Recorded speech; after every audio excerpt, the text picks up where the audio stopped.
दो भाई आपस में झगड़ पड़े।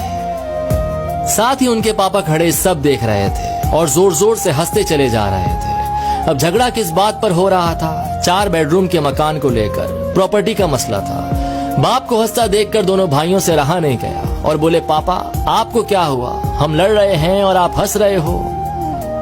बाप ने कहा, बेटे तुम इस चक्कर में पड़े हो, मैं कल तुम्हें अनमोल खजाना दिखाऊंगा, कल चलो छुट्टी लेकर मेरे साथ। दोनों भाइयों ने छुट्टी ली और सुबह सुबह तीनों निकल पड़े। एक बस में चढ़े तो 2 ही सीट खाली थी। अब जाने वाले 3 थे। 10 घंटे का रास्ता था।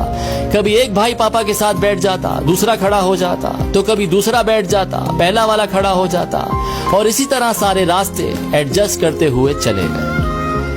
गांव पहुंचे तो पापा उन्हें एक पुरानी हवेली पर ले गए। देखा तो हवेली खंडर हो चुकी थी। कबूतरों ने घोंसले बना लिए थे, झाड़ियां उगाई थी। ये देखकर पापा इमोशनल हो गए, रोते चले जा रहे थे और उनसे कहते चले जा रहे थे कि देख रहे हो हवेली, इस हवेली में तुम्हारा बचपन बीता है। इस हवेली के लिए मैंने अपने बड़े भाई से लड़ाई लड़ी, एक दूसरे को मरने मारने पर उतर आए थे, जैसे कल तुम लड़ रहे थे।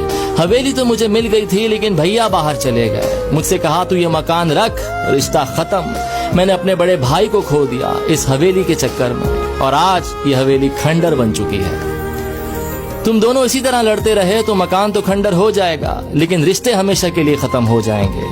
जिस बस की सीट पर बैठकर आए हो, क्या वो जिंदगी भर के लिए तुम्हारी हो सकती है? तो बेटों ने कहा, नहीं, क्या बात कर रहे हैं, बस में तो सवारी बदलती रहती है। तो बाप ने कहा, बस यही लाइफ है, सवारी बदलती रहेगी। जो चीज थोड़ी सी देर के लिए मिली है, उसके लिए झगड़ना बंद करो।